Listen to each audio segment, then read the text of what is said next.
Hello movie lovers! ఈ రోజు మనం లేటెస్ట్ గా రిలీజ్ అయిన ప్రేమ్ అంటే థ్రిల్ ప్రాప్తిరస్తు అనే ఒక రొమాంటిక్ కామెడీ మూవీని ఎక్స్ప్లెయిన్ చేసుకుందాం. ఈ మూవీ ఒక లైన్ లో చెప్పాలంటే హీరో హీరోయిన్ ఒక మ్యారేజ్ లో కలుసుకుంటారు. వాళ్ళ పేరెంట్స్ మాట్లాడి ఇద్దరికి పెళ్లి చేస్తారు. మ్యారేజ్ అయ్యాక హీరోయిన్ కి హీరో గురించి ఒక నమ్మలేని నిజం తెలుస్తుంది. ఆ నిజం ఏంటి? ఆ నిజం తెలిసాక హీరోయిన్ ఏం చేస్తుంది? చివరికి వీళ్ళిద్దరి లవ్ స్టోరీ ఏమవుతుంది అనేదే మూవీ. ఇది తెలుసుకోవాలంటే మన వీడియోని ఎండింగ్ వరకు చూడండి. ఇంకెందుకు ఆలస్యం, వీడియోని స్టార్ట్ చేద్దాం. మూవీ ఓపెన్ అవ్వగానే ఫస్ట్ సీన్ లో మనకి ఒక రిసెప్షన్ ని చూపిస్తారు. రిసెప్షన్ లో అమ్మాయి అబ్బాయి ఫుల్ హ్యాపీగా డాన్స్ చేస్తూ ఎంజాయ్ చేస్తూ ఉంటారు. కానీ ఈ మూవీలో మన hero Priyadarshi as Madhusudan AKA మది బాధతో వాళ్ళని చూస్తూ ఉంటాడు. ఇక్కడ రిసెప్షన్ అవుతున్న అమ్మాయి మదిని రిజెక్ట్ చేసి వేరే అబ్బాయిని పెళ్లి చేసుకుంటుంది. అప్పుడు మది ఫ్రెండ్ రవి అక్కడికి వచ్చి రా మది బిర్యానీ తిందాం అని పిలుస్తాడు. కానీ మది వాళ్ళ అమ్మ సుజాత మాత్రం రవిని తిడుతూ మీ ఆవిడ ఎలానో నిన్ను వదిలేసి వెళ్ళిపోయింది, కానీ మా అబ్బాయి కన్నా పెళ్లి సంబంధం చూడాలి, నీతో ఉంటే వాడి లైఫ్ మొత్తం ఇలానే ఉంటుంది, ఇప్పుడు బిర్యానీ తింటావా అని చెప్పేసి బాగా చిరాకుతో అరుస్తుంది. కట్ చేస్తే మది ఇప్పుడు ఈ రిసెప్షన్ కి ఎందుకు వచ్చాడంటే ఆ అమ్మాయిని చూపించిన బ్రోకర్ మ్యారేజ్ కి రండి ఇంకొక అమ్మాయిని చూపిస్తా అని చెప్పాడు. అందుకే సుజాత మదిని ఈ రిసెప్షన్ కి తీసుకొస్తుంది. సో సుజాత వెళ్లి బ్రోకర్ ని అమ్మాయి ఎక్కడా అని అడుగుతుంది. బ్రోకర్ అమ్మాయి ఫాదర్ ని చూపించి ఇప్పుడు రిసెప్షన్ అవుతున్న అబ్బాయిని ఈ అమ్మాయి రిజెక్ట్ చేసింది అని చెప్తాడు. సో ఈ అమ్మాయి ఆ పెళ్లి కొడుకుని రిజెక్ట్ చేసింది అండ్ ఆ పెళ్లి కూతురు మీ అబ్బాయిని రిజెక్ట్ చేసింది. సో ఇద్దరికి బాగా జోడీ కలుస్తుందనే మిమ్మల్ని ఇక్కడికి రమ్మన్నాను. సో ఇద్దరికి మంచి జోడీ, వెళ్ళి వాళ్ళతో మాట్లాడండి అని అంటాడు. ఇక్కడ మది అండ్ రవి ఏమో కలిసి బిర్యానీ తినడానికి క్యూలో నిలబడతారు. అప్పుడే మది మన మూవీలో హీరోయిన్ అయిన రమ్యని ఫస్ట్ టైం చూస్తాడు. రమ్యని చూసిన మది లవ్ లో పడిపోతాడు. రమ్య మాత్రం బిర్యానీ అస్సలు బాగోలేదు, ఇది అసలు బిర్యానీనా అని అక్కడ గొడవ చేయడం స్టార్ట్ చేస్తుంది. అది చూసి మది అండ్ రవి ఇద్దరు అక్కడికి వెళ్ళి ఒక మది కూడా రమ్యతో కలిసి గొడవ చేయడం స్టార్ట్ చేస్తాడు. తర్వాత వాళ్ళు వేరే బిర్యానీ తేవడంతో దాని స్మెల్ చూసి రమ్య ఫ్లాట్ అయిపోయి ఇది అసలు బిర్యానీ అని చెప్తుంది. సో ఇక్కడ రమ్య బిర్యానీ చేయడంలో ఎక్స్పర్ట్ అని మనకు అర్థమవుతుంది. ఇంకా రమ్య ప్లేట్ తీసుకొని తిందామనే టైంకే వాళ్ళ అమ్మ వచ్చి రమ్యని అక్కడి నుంచి తీసుకెళ్లిపోతుంది. రమ్య టేబుల్ పై పడ్డ కర్రీని క్లీన్ చేస్తూ వాళ్ళ అమ్మతో మాట్లాడుతూ ఉంటుంది. పక్క టేబుల్లో మది అండ్ రవి కూర్చొని ఉంటారు. రమ్య వాళ్ళ అమ్మతో బ్రైడ్ కి గిఫ్ట్ ఇచ్చిన ఆ శారీ తనకి ఎంతో ఫేవరెట్ అని, అది వాళ్ళకి ఎందుకు ఇచ్చావు, తిరిగి మనమే తీసేసుకుందాం అని చెప్పేసి బాధపడుతూ ఉంటుంది. ఇక్కడ మదికి తెలుస్తుంది రిసెప్షన్ అవుతున్న అబ్బాయిని రమ్యనే రిజెక్ట్ చేసిందని. అదే టైంలో రమ్య ఫాదర్ రమ్యని పిలిచి తీసుకొని రమ్మంటాడు. రమ్య తన అమ్మతో కలిసి మది పేరెంట్స్ ని కలవడానికి వెళ్తుంది. అప్పుడే ఒక అబ్బాయి గిఫ్ట్స్ అన్ని తీసుకొని ఒక రూమ్ లో పెట్టడానికి వెళ్తున్నట్టు రమ్య చూస్తుంది. తన శారీ కూడా అక్కడే ఉంటుందేమో అనుకుని ఆ అబ్బాయిని ఫాలో చేయడం స్టార్ట్ చేస్తుంది. సో మది కూడా ఆటోమేటిక్గా రమ్యని ఫాలో చేయడం స్టార్ట్ చేస్తాడు. ఆ అబ్బాయి ఒక రూమ్లో గిఫ్ట్స్ అన్ని పెట్టి డోర్ లాక్ చేసి వెళ్ళిపోతాడు. రమ్య వెళ్ళి లాక్ ఓపెన్ చేయడానికి ట్రై చేస్తుంది, కానీ అది ఓపెన్ అవ్వదు. అప్పుడే మది అక్కడికి వస్తాడు. అప్పుడు రమ్య ఏదో ఒకటి చెప్పి కవరింగ్ ఇవ్వడానికి ట్రై చేస్తుంది. అప్పుడే మది నేను హెల్ప్ చేస్తాను అని చెప్పి రమ్య హెయిర్ పిన్ తీసుకొని లాక్ ఓపెన్ చేస్తాడు. అప్పుడు రమ్య హెయిర్ పిన్ తో లాక్ ఎలా ఓపెన్ చేశావు అని షాక్ అయి అడిగితే మది ఇది నా స్కిల్, ఇదే నా పని అని చెప్తాడు. అంటే మది తన ఫ్రెండ్స్ తో కలిసి సుజాత సెక్యూరిటీ సర్వీసెస్ అని ఆఫీస్ ఓపెన్ చేస్తాడు. హౌసెస్కి సీసీటీవీస్, లాక్స్ లాంటివి ఇన్స్టాల్ చేసి సెక్యూరిటీ సర్వీసెస్ని ప్రొవైడ్ చేస్తూ ఉంటాడు. ఇక్కడ మది పేరెంట్స్ కూడా రమ్య పేరెంట్స్తో మాట్లాడుతూ ఉంటారు. రమ్య గురించి చెప్పాలంటే ఆమెకి అన్ని పర్ఫెక్ట్గా నీట్గా ఉండాలి. అదేవిధంగా గిఫ్ట్స్ అన్ని ఉంచిన రూమ్లోకి వెళ్ళాక రమ్య ఆ గిఫ్ట్స్ అన్ని నీట్గా అరేంజ్ చేయడం స్టార్ట్ చేస్తుంది. మదికి మేము ఇచ్చిన గిఫ్ట్ కవర్ బ్లూ, సో వెతకడం స్టార్ట్ చెయ్యి అని చెప్తుంది. మదికి రమ్య మీద ఇష్టం పెరగడం స్టార్ట్ అవుతుంది. వెతుకుతూ ఉండగా మదికి వాళ్ళ గిఫ్ట్ దొరికేస్తుంది. అయినా కూడా అతను దొరికినట్టుగా చెప్పకుండా రమ్యతో మాట్లాడడం స్టార్ట్ చేస్తూ ఉంటాడు. సో ఇక్కడే రమ్యకి తెలుస్తుంది మదిని ఆ అమ్మాయి రిజెక్ట్ చేసిందని. సో రమ్య అడుగుతుంది చూడడానికి బాగున్నావు కదా, మరి ఎందుకు రిజెక్ట్ చేశారు అని. సో అప్పుడు మది తన గురించి అన్ని నిజాలు చెప్తాడు. అంటే తన ఫాదర్కి ఆరోగ్యం బాగాలేదని, ఇల్లు మార్గేజ్లో పెట్టి లోన్ తీసుకున్నా, ఇప్పుడు ఆ లోన్ రీపే చేయాలి. సో ఈ విషయం ఏ అమ్మాయికి చెప్పినా అమ్మాయి సైడ్ వాళ్ళు చెప్పగానే వాళ్ళు రిజెక్ట్ చేస్తున్నారు అని అంటాడు. సో ఇది విన్న రమ్య నాకు లోన్స్ వల్ల ప్రాబ్లం లేదు, నాకు బోరింగ్ అబ్బాయి వచ్చాడంటే లైఫ్లో అసలు థ్రిల్లే ఉండదు. సో నాకు బోరింగ్ అబ్బాయిలు నచ్చరు, అందుకే నేను అందరు అబ్బాయిలని రిజెక్ట్ చేస్తున్నాను అని చెప్తుంది. తర్వాత ఇద్దరు పేరెంట్స్ వాళ్ళ ఫోన్స్కి ఇద్దరు ఫొటోస్ని ఎక్స్చేంజ్ చేసి పంపిస్తారు. సో వాళ్ళ ఫొటోస్ చూసుకొని ఇద్దరు చాలా హ్యాపీగా ఫీల్ అవుతారు. ఇంకా ఇప్పుడు ఇద్దరు లవ్ చేసుకోవడం స్టార్ట్ చేస్తారు. మ్యారేజ్ చేసుకుందాం అని డిసైడ్ కూడా అవుతారు. అండ్ అందరూ ఒప్పుకోవడంతో మ్యారేజ్ కూడా అవుతుంది. మ్యారేజ్ అయ్యాక మది రమ్యతో కలిసి వేరే ఇంటికి షిఫ్ట్ అవుతారు. ఒక మంత్ వరకు వర్క్ అంతా వదిలేసి రమ్యతోనే టైం స్పెండ్ చేస్తూ ఉంటాడు. మది అండ్ రమ్య ఇద్దరు చాలా హ్యాపీగా ఉంటారు. సీన్ కట్ చేస్తే ఇప్పుడు మనకి రమ్యకి ఆ ఏరియాలో ఉన్న పోలీస్ స్టేషన్ని చూపిస్తారు. ఆ స్టేషన్లో ఆశా మేరీ అనే ఒక కానిస్టేబుల్ గురించి న్యూస్ వస్తూ ఉంటుంది. ఆశా డైవర్స్ కోసం వచ్చిన కపుల్స్కి కౌన్సిలింగ్ చేయమంటే వాళ్ళని ఇంకా దూరంగా వెళ్ళమని చెప్తుంది. ఇంకా ఇన్స్పెక్టర్ సంపత్ గురించి డౌరీ కోసమే మ్యారేజ్ చేసుకున్నాడు అని కూడా చెప్తుంది. ఇవన్నీ సీక్రెట్గా రికార్డ్ చేసి ఆశా గురించి న్యూస్ ఛానల్స్కి ఇస్తారు. సో ఈ న్యూస్ బాగా స్ప్రెడ్ అవుతుంది. ఆ రోజు ఆశా స్టేషన్లోకి వచ్చి సంపత్ క్యాబిన్కి వెళ్తుంది. అక్కడ చూస్తే సంపత్ ముందు ఆశా జూనియర్గా పనిచేస్తుంది. కానీ చదువు ప్రమోషన్స్ వల్ల ఇప్పుడు స్టేషన్ హెడ్ అయిపోతాడు సంపత్. సో ఆశా మాత్రం ఇంకా కానిస్టేబుల్గానే ఉంటుంది. అందుకే సంపత్కి కొంచెం ఈగో పెరుగుతుంది. ఒక రకంగా అక్కా తమ్ముడులాగా ఉంటారు. ఇప్పుడు సంపత్ ఆశాని బాగా తిడుతూ ఇంకేముంది నన్ను సర్ అని పిలవాలి అని చెప్పి బయటకి పంపించేస్తాడు. ఆశ బయటకి వెళ్తుంటే ఆమె హస్బెండ్ వస్తాడు. ఆశ తన హస్బెండ్ మధ్య నిజంగా ప్రాబ్లం లేకపోయినా డైవర్స్కి అప్లై చేస్తుంది. కానీ తన హస్బెండ్ పేపర్స్కి సైన్ చేయకుండా అవి రిటర్న్ ఇచ్చి వెళ్ళిపోతాడు. కట్ చేస్తే మది రమ్యల మ్యారేజ్ అయ్యి 3 నెలలు గడుస్తాయి. రమ్య జాబ్కి వెళ్ళడం స్టార్ట్ చేస్తుంది. మది ఏమో నైట్ షిఫ్ట్ చేస్తూ ఉంటాడు. రమ్య మాత్రం డే షిఫ్ట్ చేస్తూ ఉంటుంది. సో అందుకే వీళ్ళిద్దరూ కలిసి టైం స్పెండ్ చేయడం చాలా తక్కువైపోతుంది. ఈ టైంలోనే రమ్యకి మది మీద డౌట్స్ రావడం స్టార్ట్ అవుతాయి. ఎందుకంటే మదికి ప్రతిసారి కాల్ వస్తే రమ్య నుంచి దూరంగా వెళ్ళి కాల్స్ మాట్లాడుతూ ఉంటాడు. టైం టు టైం కూడా గిఫ్ట్స్ ఇస్తూనే ఉంటాడు. సో తినకి డౌట్స్ రావడం స్టార్ట్ అవుతాయి. ఒక రోజు మది పాకెట్లో రమ్యకి ఒక రెస్టారెంట్ బిల్ దొరుకుతుంది. ఆ బిల్లో టేబుల్ ఫర్ 2 అని మది పేరు మీదే ఉంటుంది. ఇది చూసిన తర్వాత పక్కింటి ఆంటీస్ మదికి వేరే రిలేషన్షిప్ ఉండొచ్చు, అందుకే గిల్ట్గా ఫీల్ అయ్యి నీకు గిఫ్ట్స్ ఇస్తున్నాడేమో అని చెప్తారు. కానీ పక్కింటి పార్వతి మాత్రం మది మీద అనవసరంగా డౌట్స్ పెట్టుకోకు రమ్య, అదే రెస్టారెంట్కి మదిని నువ్వు తీసుకెళ్ళి ఇంతకు ముందు ఎప్పుడైనా వచ్చావా అని అడుగు. సో అతని ఆన్సర్ బట్టి నీకు అన్ని డౌట్స్ క్లియర్ అవుతాయి అని అంటుంది. సో అదేవిధంగా రమ్య మదిని అదే రెస్టారెంట్కి తీసుకెళ్ళి నువ్వు ఇక్కడికి ముందు ఎప్పుడైనా వచ్చావా అని అడుగుతుంది. మది అసలేం ఆలోచించకుండా ఇంతవరకు ఎప్పుడు రాలేదు అని టక్కున చెప్పేస్తాడు. ఇది విన్న రమ్యకి మది మీద డౌట్ పెరుగుతుంది. ఇంకా అతన్ని చాలా క్వశ్చన్స్ అడిగి గొడవ పెట్టుకోవడం స్టార్ట్ చేసి అక్కడి నుంచి కోపంతో వెళ్ళిపోతుంది. మది వెహికల్ తీసుకొని వెళ్ళిపోతూ ఉంటే మది పరిగెత్తుకుంటూ వచ్చి వెహికల్ ముందు నిల్చొని నీ అక్క అమ్మ నా ఫ్రెండ్స్ తప్ప నాకు వేరే ఏ రిలేషన్షిప్ లేదు అని అంటాడు. కానీ రమ్య మాత్రం అస్సలు నమ్మదు. ఇక్కడే అదిరిపోయే ఒక ట్విస్ట్ రివీల్ అవుతుంది. అప్పుడు మది నేను ఒక దొంగని అని చెప్తాడు. అది విన్న రమ్య చాలా షాక్ అయ్యి బ్రేక్ వేస్తుంది. సో మది రోడ్ మీద పడిపోతాడు. రోడ్ మీద వెళ్తున్న జనాలందరూ మది దగ్గరికి వచ్చి చూస్తారు. రమ్య వచ్చి సైలెంట్గా మదిని వెహికల్లోకి ఎక్కించేసుకొని ఇంటికి తీసుకొని వెళ్ళిపోతుంది. ఇంటికి వెళ్ళాక మది అన్ని నిజాలు రమ్యకి చెప్తాడు. వాళ్ళ నాన్నకి ఆరోగ్యం బాగాలేదు, ఇల్లు మార్గేజ్లో పెట్టి లోన్ తీసుకున్నాను, ఆ లోన్ క్లియర్ చేయకపోతే ఇల్లు సీజ్ అవుతుంది. సో అప్పుడు నాన్న చాలా బాధపడతాడు. అందుకే ఆ లోన్ క్లియర్ చేయాలంటే నేను దొంగతనం చేస్తాను అని చెప్తాడు. అందుకే సుజాత సర్వీసెస్ సెంటర్ అనే ఒక ఆఫీస్ని ఓపెన్ చేసి నైట్ టైంలో ఫ్రెండ్స్తో కలిసి దొంగతనాలు ప్లాన్ చేస్తూ ఉంటాను. ఇప్పుడు కూడా ఒక అపార్ట్మెంట్లో రా లాకర్స్ నుండి డబ్బులు బంగారం దొంగతనం చేయడానికి ప్లాన్ చేస్తున్నాను అని చెప్తాడు. సో ఇలా మొత్తం స్టోరీ అంతా మది రమ్యతో చెప్తాడు. ఇంకా రమ్య డైరెక్ట్గా బెడ్రూమ్లోకి వెళ్ళిపోయి తన బట్టలన్నీ సదిరేసుకొని నేను పుట్టింటికి వెళ్ళిపోతాను అని వెళ్ళడానికి రెడీ అవుతుంది. మది బాగా రిక్వెస్ట్ చేసుకొని వెళ్ళొద్దు అని అడుగుతాడు. కానీ రమ్య మాత్రం నేను నీతో ఉండాలంటే ఈ దొంగతనం అంతా నువ్వు వదిలేయాలి, అప్పుడే నేను నీతో కలిసి ఉంటాను, లేదంటే ఇంకా నువ్వెవరో నేనెవరో అని చెప్పేస్తుంది. ఇంకా ఎలానో కలా మది కన్విన్స్ అయిపోయి సరే నేను ఈ దొంగతనాలంతా మానేసి మంచిగా ఏదైనా ఐటీ జాబ్ చేసుకుంటాను అని చెప్తాడు. సో నెక్స్ట్ డే మది మల్టిపుల్ కంపెనీస్లోకి వెళ్ళి ఇంటర్వ్యూ కోసం ట్రై చేసి జాబ్ కూడా కొట్టేస్తాడు. ఇలా కొన్ని రోజులు గడిచిపోతాయి. కానీ ఇప్పటికీ కూడా లోన్ మొత్తం క్లియర్ అవ్వలేదని హౌస్ పేపర్స్కి లోన్ ఇచ్చిన వ్యక్తి పేపర్స్ సైన్ చేయమని ప్రెషర్ పెడుతూ ఉంటాడు. లోన్ క్లియర్ అయితే పేపర్స్ రిటర్న్ ఇస్తాను అని చెప్తాడు. సో మది ఆ రోజు మొత్తం ఇదే ఆలోచిస్తూ నైట్ టైం సైలెంట్గా రమ్యకి తెలియకుండా బయటికి వెళ్తాడు. ఈసారి కూడా దొంగతనం చేయడానికి ప్లాన్ చేస్తాడు. మది సైలెంట్గా వెహికల్ తీసుకొని వెళ్ళిపోవడానికి ట్రై చేస్తుంటాడు. కానీ రమ్య అతన్ని పట్టుకొని ఎక్కడికి వెళ్తున్నావు, నువ్వు ఎక్కడికి వెళ్ళడానికి వీల్లేదు అని అతన్ని ఆపుతుంది.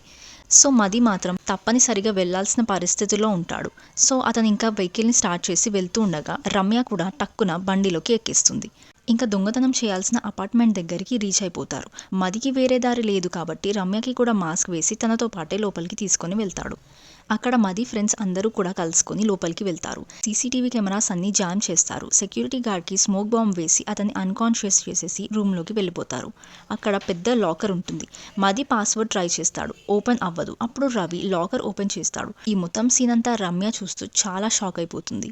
రవి మిస్టేక్ వల్ల లాకర్ నెంబర్ తప్పుగా కొట్టడం వల్ల అలారం ట్రిగర్ అవుతుంది. ఇక్కడ నైట్ పెట్రోలింగ్లో ఉన్న ఆశాకి కంట్రోల్ రూమ్ నుండి చెక్ చేయమని ఆర్డర్ వస్తుంది.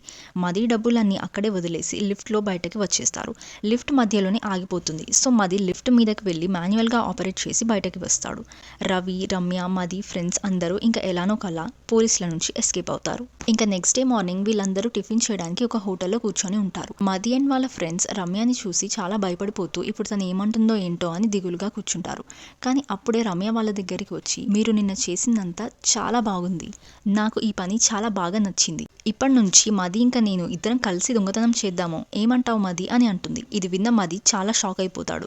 ఎందుకంటే రమ్య చిన్నప్పటి నుంచి చాలా బోరింగ్ లైఫ్ లీడ్ చేసి ఉంటుంది. వాళ్ళ నాన్న అన్నిటికీ రెస్ట్రిక్షన్స్ పెట్టడం వల్ల తన లైఫ్ని అసలు ఎంజాయ్ చేయలేకపోతుంది. నిన్న రాత్రి దొంగతనం చేయడం వల్ల తనకి చాలా థ్రిల్లింగ్గా అనిపిస్తుంది. సో మది ఎంత షార్ప్గా ఉన్నాడు, అతని ఫ్రెండ్స్ అందరూ కలిసి ఇలా చేయడం తనకి చాలా బాగా థ్రిల్లింగ్ ఎక్స్పీరియన్స్ని ఇస్తుంది. సో తను ఇంప్రెస్ అవుతుంది. సో లోన్ క్లియర్ అయ్యే వరకు దొంగతనం చేద్దాం అని చెప్తుంది. ఇది విన్న మదికి అసలు ఏం మాట్లాడాలో అర్థం కాక సైలెంట్ గా ఉండిపోతాడు. కట్ చేస్తే సంపత్ ఆశాకి కేసు దొరకలేదు అని ఫీల్ అవుతాడు. డిపార్ట్మెంట్ జీప్ లో నుండి దిగుతున్న ఆశాని పిలిచి, నెక్స్ట్ స్టేషన్ లో వచ్చే కేసుని నీ చేతికే ఇస్తాను, నువ్వు ఆ కేసుని క్రాక్ చేస్తే స్టేషన్ ముందు నీ కట్అవుట్ ని పెడతా అని చెప్తాడు. ఇది విన్న ఆశ చాలా హ్యాపీగా ఫీల్ అవుతుంది. కట్ చేస్తే మది అండ్ రమ్య ఇంటికి రిటర్న్ అవుతారు. మది రమ్యతో చెప్తాడు, దొంగతనం అనేది అంత ఈజీ కాదు, దానికి ఒక ఎక్స్పీరియన్స్, స్కిల్ అండ్ ట్రైనింగ్ ఇవన్నీ ఉండాలి, సో నీ వల్ల ఈ పని కాదు అని అంటాడు. కానీ రమ్య మది మాటలు అస్సలు వినదు. రాత్రి దొంగతనం చేయడానికి కావాల్సిన టూల్స్ అన్ని రెడీ చేసి మదికి చూపిస్తుంది. ఎంతకీ కూడా మది దొంగతనంకి రమ్యని ఎప్పటికీ తీసుకెళ్లొద్దు అని డిసైడ్ అవుతాడు. సో ఆ రోజు నైట్ వాళ్ళిద్దరూ నైట్ వాకింగ్ కి వెళ్తూ ఉంటారు.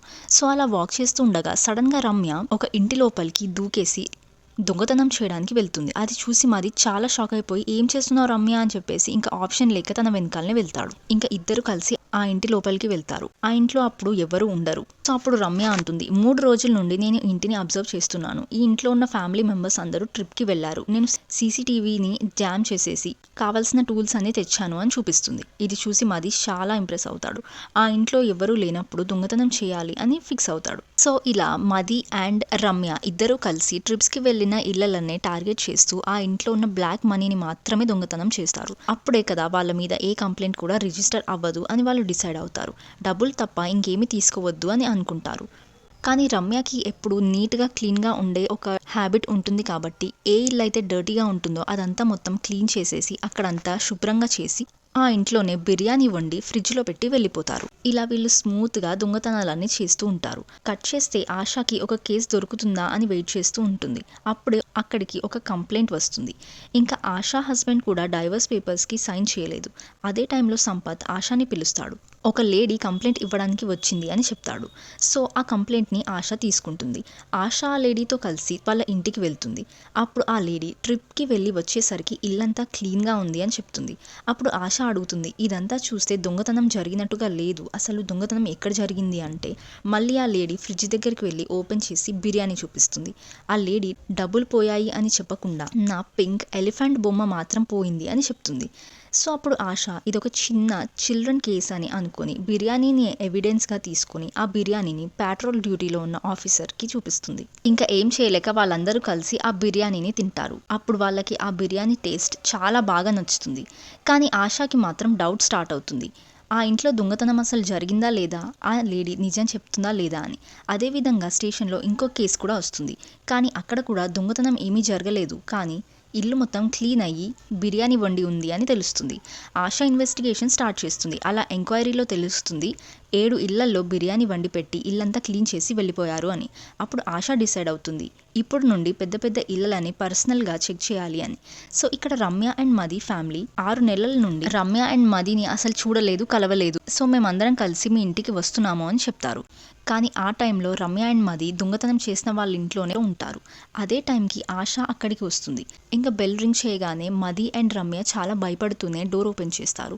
ఇది మా ఇల్లే అన్నట్టుగా యాక్టింగ్ చేస్తూ ఉంటారు. అప్పుడు ఆశ, ఇలా దొంగతనాలు, క్లీనింగ్, బిర్యానీ ఇదంతా జరుగుతుంది, సో నేను పర్సనల్గా పెద్ద పెద్ద ఇళ్లను చెక్ చేసి వాళ్ళని జాగ్రత్తగా ఉండమని చెప్పడానికే వచ్చాను అంటే మది అండ్ రమ్య సరే అని చెప్పేసి ఇంకా ఎలానో కల్లా ఆశని అక్కడి నుంచి పంపించేస్తారు.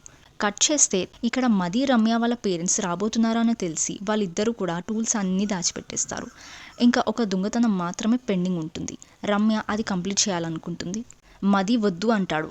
అప్పుడు వాళ్ళిద్దరికి గొడవ అవుతూ ఉంటుంది. అదే టైంలో వాళ్ళ పేరెంట్స్ ఇంటికి వస్తారు. గొడవ అంతా ఆపేసి ఇద్దరు హ్యాపీగా డోర్ ఓపెన్ చేస్తారు. అందరూ కలిసి భోజనం చేస్తూ టీవీలో న్యూస్ చూస్తూ ఉంటే న్యూస్లో ఆశ ఈ కేసు గురించి మాట్లాడుతుంది.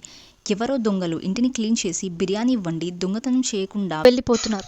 ఆ బిర్యానీ చాలా టేస్టీగా ఉండడం వల్ల అది బాగా ఫేమస్ కూడా అయిపోయింది అని చెప్తుంది. ఇది చూసి అందరూ నవ్వుతూ భోజనం చేస్తారు. అప్పుడే న్యూస్లో ఒక లేడీ తన పింక్ ఎలిఫెంట్ బొమ్మ ఎవరు తీసుకున్నారో సరే ప్లీజ్ నాకు తిరిగి ఇచ్చేయండి అని అంటుంది. అది వినంగానే రమ్య అండ్ మది ఇద్దరు షాక్ అయిపోతారు. ఎందుకంటే ఇలానే దొంగతనం చేస్తూ ఉండగా ఒకరోజు రమ్య ఆ ఒక్క బొమ్మని మాత్రం తీసుకుంటాను, ఈ ఒక్క బొమ్మతో ఏమవుతుంది అసలు ఎవరికీ తెలీదు, ఎవరు గుర్తుంచుకోరు కూడా అని చెప్పేస్తూనే తీసుకుంటుంది. మది ఎంత వద్దన్నా కూడా రమ్య అలానే తీసుకుంటుంది. టీవీలో ఈ న్యూస్ విన్న మదికి ఈ మొత్తం ప్రాబ్లం రమ్య వల్లనే జరుగుతుంది అని కోపం వస్తుంది. కట్ చేస్తే తర్వాత ఆశ దొంగతనం గురించి సంపత్ని అడుగుతుంది. సంపత్ బొమ్మ దొరికితే చాలు ఇంకా డీపర్గా వెళ్ళొద్దు అని చెప్తాడు. ఇది విన్న ఆశకి బాగా బాధ కలుగుతుంది. ఇప్పుడే ఆశకి ఒక ఇంపార్టెంట్ పాయింట్ ఫ్లాష్ అవుతుంది. దొంగతనం జరిగిన అన్ని ఇళ్లల్లో దొంగతనం జరిగే టైంలో ఆ ఇంట్లో వాళ్ళు ట్రిప్కి వెళ్ళి ఉన్నారు. అంటే ట్రావెల్ ఏజెన్సీలో పనిచేసే వాళ్ళు ఈ పనులన్నీ చేసుంటారా అని అనుకుంటుంది. అదేవిధంగా మది అండ్ రమ్య పక్కింటి పార్వతి మీద కూడా ఆశకి డౌట్ వస్తుంది.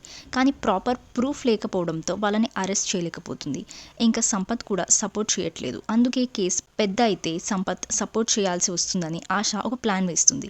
భోజనం అయ్యాక రమ్య సైలెంట్గా వెళ్ళి ఆ పింక్ కలర్ ఎలిఫెంట్ బొమ్మని మాత్రం తీసేసి డ్రా లోపల పడేస్తుంది. కానీ రమ్య ఫాదర్ అది చూసి ఇక్కడ ఒక బొమ్మ ఉండాలి కదా, అది ఎక్కడ పెట్టావు అని అడుగుతాడు. అప్పుడు మది మొత్తం నిజం చెప్పేస్తాడు. దానివల్ల ఇంట్లో పెద్ద గొడవ అవుతుంది. రమ్యని తన ఫాదర్ బలవంతంగా తీసుకొని వెళ్ళిపోతాడు. మది కూడా నువ్వు మీ ఇంట్లో ఉండటమే మంచిది అని రమ్యని వదిలేస్తాడు. ఇది రమ్యకి చాలా హర్టింగ్గా అనిపిస్తుంది. ఆమె తన ఫాదర్తోనే ఇంకా వెళ్ళిపోతుంది. ఇంటికి తీసుకెళ్లిపోయిన రమ్య ఫాదర్ రమ్యతో డైవర్స్ పేపర్స్ సైన్ చేయమని ఫోర్స్ చేస్తూ ఉంటాడు. కానీ రమ్య మాత్రం ఒప్పుకోదు. అందుకే తనని బెడ్రూమ్లో పడేసి లాక్ చేసేస్తారు. రమ్యకి ఎలాగైనా ఇప్పుడు దొంగతనం వచ్చు కాబట్టి తన హెయిర్ పిన్ సహాయంతో లాక్ని ఓపెన్ చేసి ఇంట్లో నుండి బయటికి వెళ్ళిపోతుంది. కానీ డైరెక్ట్గా మది ఇంటికి వెళ్ళదు. లాస్ట్గా దొంగతనం చేయాలనుకుని వదిలేసిన ఆ ఒక్క ఇంటికి మాత్రమే వెళ్తుంది. అప్పుడే ఆశకి తెలుస్తుంది ఆ ఇంట్లో వాళ్ళు ట్రిప్కి వెళ్ళారు అని. ఆమె కూడా తన టీంతో ఆ ఇంటిని అబ్జర్వ్ చేయడానికి రెడీగా ఉంటుంది. అప్పుడే మదికి వాళ్ళ మామయ్య కాల్ చేసి రమ్య వచ్చిందా అని అడిగితే రమ్య ఇంటికి రాలేదు అని చెప్తాడు. సో రమ్య దొంగతనం చేయడానికి వెళ్ళిందని మది అర్థం చేసుకుని అతను కూడా ఆ ఇంటికి వెళ్తాడు. కట్ చేస్తే ఆశ వాళ్ళ టీం సహాయంతో రమ్య ఏ ఇంట్లో ఉందో తెలుసుకొని దూరం నుండే అబ్జర్వ్ చేస్తూ ఉంటుంది. అదే టైంలో మది కూడా అక్కడికి వస్తాడు. ఇక్కడ మళ్ళీ రమ్య అండ్ మది ఇద్దరు గొడవ పెట్టుకోవడం స్టార్ట్ చేస్తారు. అప్పుడు రమ్య నేను నీతో హ్యాపీగా ఉండాలనే ఇలా అంతా చేస్తున్నాను అంటుంది. అప్పుడు మది పోలీస్ చేతులకి దొరికితే మన జీవితం మొత్తం నాశనం అవుతుంది అని అంటాడు. ఇంకా ఇద్దరికి అప్పుడే ఒకరి మీద ఒకరికి ఎంత ప్రేమ ఉందో అర్థమయ్యి ఎమోషనల్ అవుతారు. అదే టైంలో ఆశ అక్కడికి వచ్చి వీళ్ళిద్దరిని అరెస్ట్ చేసి తీసుకొని వెళ్ళిపోతుంది. సంపత్ చెప్పినట్టుగానే స్టేషన్ ముందు ఆశ కటౌట్ పెట్టి ఉంటాడు. ఆశ ఇద్దరిని సెల్లో పెట్టేస్తుంది. అక్కడ ఇద్దరు మాట్లాడుకుంటున్న విధం చూసి వాళ్ళ ఇద్దరు దొంగతనం చేసింది కేవలం లోన్ క్లియర్ చేయడానికి మాత్రమే అని ఆశకి అర్థమై వాళ్ళిద్దరు హ్యాపీగా ఉండాలని అనుకుంటుంది. తర్వాత సంపత్ ప్రెస్ ముందు ఆశ గురించి పెద్ద బిల్డప్ ఇస్తూ ఉంటాడు. కానీ లోపలికి వచ్చి చూస్తే అక్కడ మది అండ్ రమ్య ఉండరు. ఆశ వాళ్ళ ప్రేమను చూసి వాళ్ళని సైలెంట్గా వదిలేస్తుంది. తర్వాత ఆశ సంపత్కి ఆ బొమ్మ ఇచ్చి మీ కేస్ సాల్వ్ అయింది అని చెప్తుంది. చివరికి ఆశ తన హస్బెండ్ ఇంటికి వెళ్తుంది. తన జీవితం కూడా సరి అవుతుంది. లాస్ట్కి క్లైమాక్స్లో మది అండ్ రమ్య కలిసి ఇద్దరు ఒక బిర్యానీ సెంటర్ని ఓపెన్ చేస్తారు. బిజినెస్ కూడా చాలా బాగా నడుస్తుంది. అప్పుడే అక్కడికి ఆశ తన హస్బెండ్తో కలిసి వచ్చి బిర్యానీ తిని మీరు నిజంగానే దొంగతనాలు మానేశారా అని అడుగుతుంది. అప్పుడు రమ్య అండ్ మది నవ్వుతూ మేము గట్టిగా మారిపోయాం అని చెప్తారు. వాళ్ళని చూస్తే ఇంకా కొంచెం మిస్చివస్ గానే ఉన్నారు అని అనిపిస్తుంది. సో ఇక్కడితో మూవీ అనేది ఎండ్ అవుతుంది. ఈ వీడియో మీకు నచ్చినట్టయితే లైక్ అండ్ షేర్ చేసి ఇంకా మీరు ఏ మూవీస్ ఆర్ వెబ్ సిరీస్ వినాలనుకుంటున్నారో కామెంట్ చేయండి. ఇలాంటి మరిన్ని వీడియోస్ కోసం మన ఛానల్ని సబ్స్క్రైబ్ చేయడం మర్చిపోకండి. Thanks for watching. See you all in the next video. Bye.